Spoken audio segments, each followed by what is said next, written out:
Donc, c'est Dirk Passmann qui va intervenir avec Santé Bagnoli sur l'entreprise éditoriale originale et franco-allemande traduite en italien, l'encyclopédie des Mystiques Rhénans. Donc, si vous voulez bien prendre place à cette tribune, ce sera avec grand plaisir.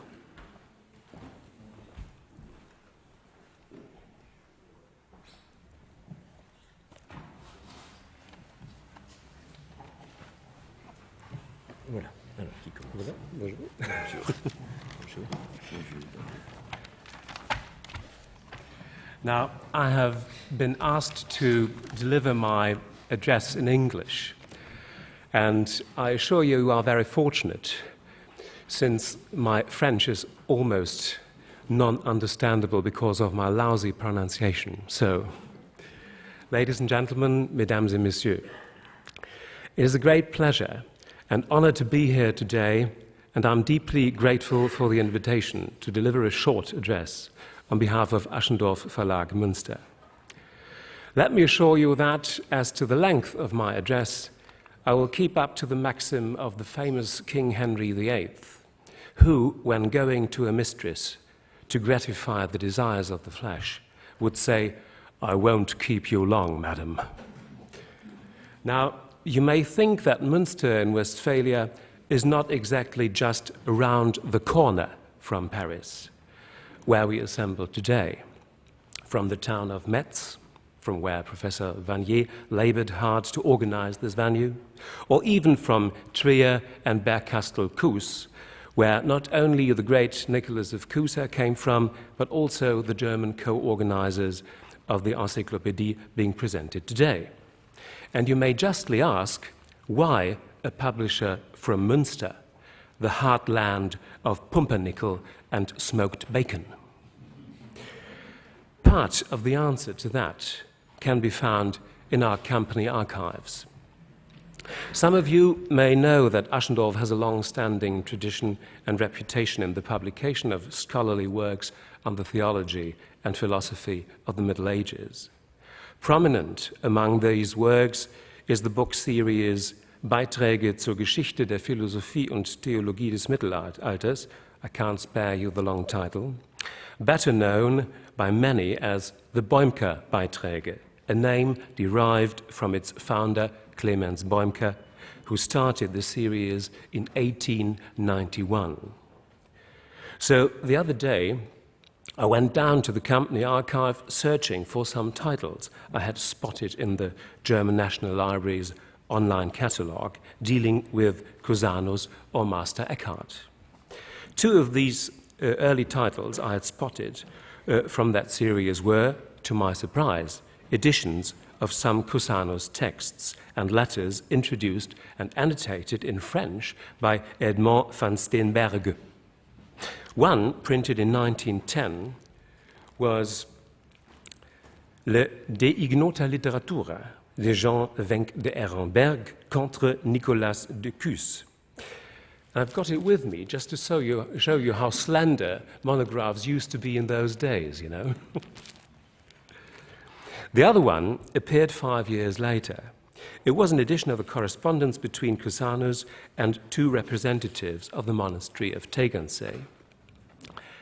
That they were written in French is, one may guess, owing to the fact that Clemens Boimker was, from 1903 to 1912, professor of philosophy at the University of Strasbourg, where the Flanders-born Cusanus scholar van Steenberge taught at the Catholic Theological Faculty after he had been professor of moral philosophy at Lille.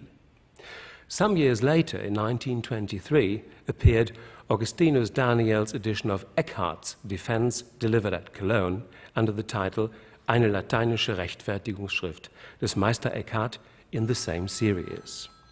Yes, please.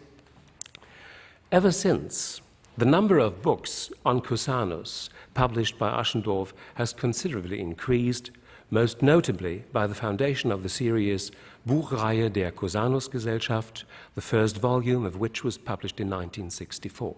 Founded by Rudolf Haupst and Joseph Koch, it is currently edited by Wilhelm Dupré, Andreas Euler, Erich Meuthen and Klaus Reinhardt.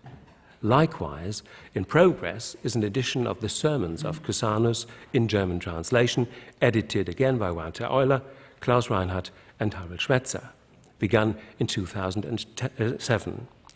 Moreover, during the last decade, a number of editions and translations of the work of the great cardinal, prepared by Harald Schweitzer and his friends at the Cuser Akademie für Europäische Geistesgeschichte and his staff at Alanus University, came out. The latest example being a translation of the tract De non aliud in the new series Texte und Studien zur europäischen Geistesgeschichte. Even more significantly, we recently published a couple of comparative studies on Cusanus and Master Eckhart, namely Stephanie Frost's painstaking study of Cusanus's Marginalia in his copy of the Opus Tripartitum of Meister Eckhart, not surprisingly published in the Boimker-Beiträge in 2006, and a volume called Zum Subjektbegriff bei Meister Eckhart und Nicolas de Cues, edited by Marie-Anne Barnier and Klaus Schweitzer.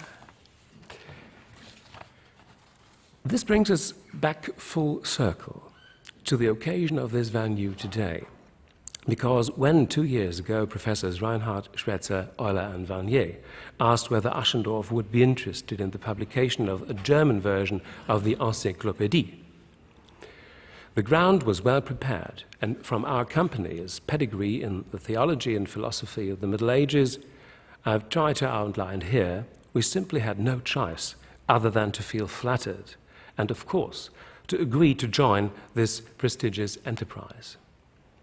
Let me conclude by expressing our heartfelt thanks to all of you who have made this possible today.